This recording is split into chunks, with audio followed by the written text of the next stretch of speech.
জানো তো, কখনো কখনো না এই চার দেওয়ালের মধ্যে থাকতে থাকতে নিজেদের মাথা মন দুটোই খারাপ হয়ে যায়। তখন মনে হয় দূরে কোথাও একা একা ঘুরে আসি। ঠিক সেই রকমই আমি, বরমশাই আর আমার কোকো সোনা তিনজন মিলে একটুখানি মাইন্ডটা ফ্রেশ করার জন্য চলে গেছিলাম সমুদ্রে। কলকাতা থেকে একটু দূরেই আছে মৌসুনী দ্বীপ, বকখালি, গঙ্গাসাগর। তো সেই রকমই আমরা চলে গেছিলাম মৌসুনী দ্বীপে একটু নিরিবিলিতে সময় কাটাতে তিনজনে।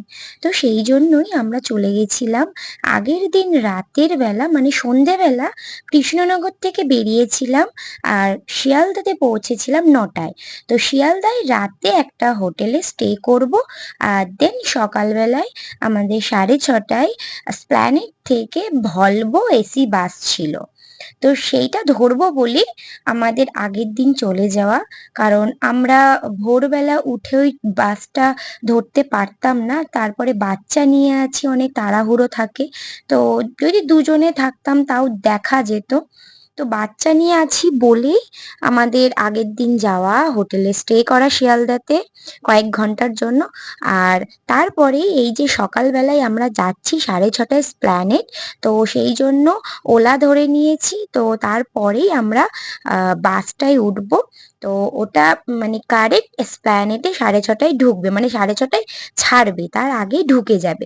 তো সেই জন্য ওখানটায় বিশাল বড় একটা বাস স্ট্যান্ড, আমরা স্প্ল্যানেডে ওলা থেকে নেমে তো সেই বাসটাই খুঁজছিলাম। আর জানো তো, আমার ছেলে এই ট্রিপটাতে ভীষণ মজা করেছে। মানে আগের দিন শিয়ালদাতে ট্রেনে উঠলাম, ওর ফার্স্ট ট্রেন জার্নি। তো এইটা ওর ফার্স্ট বাস জার্নি হবে। তো ও সকালবেলা কিন্তু 6:30টায় ওঠে না, আর এই যে আমাদের বাস তো চলে এসেছে, আমরা এবার উঠবো। তো ও, যেটা বলছিলাম, ও কিন্তু 6:30টায় ওঠে না, ও উঠতে উঠতে মিনিমাম 8টা 8:30 বাজায় সকালে। তো হঠাৎ করে আমরা হোটেলে যখন উঠে যাই, আমি ভেবেছি ছেলে ঘুমিয়ে আছে, তো ওকে ওই অবস্থায় নিয়ে চলে যাব। ও মা, ওদিকে উঠে পড়েছে। আমরা বাস থেকে নেমে 7 মাইল নেমেছিলাম।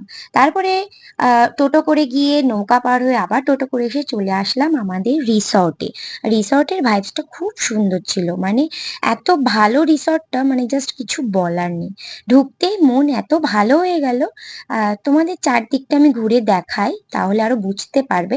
আর আমার বর ছেলেকে নিয়ে যাচ্ছে বলে সেই জন্য সব থেকে বেস্ট রিসর্টটা করেছিল, যাতে ছেলের কোনো প্রবলেম না হয়। তো আমাদের ওই জন্য কিন্তু এসি বাসে আসা ছেলেরই জন্য। তো এই দেখো, আমার ছেলে একটা টেলিফোন পেয়েছে, সেটা নিয়ে টেপা টিপি কানে দিয়ে কথা বলা, মানে ও দেখে যেহেতু আমাদের ফোনে কথা বলতে, সেটা। আর এই দেখো চেয়ার টেয়ারে সব ব্যাগ ভর্তি করে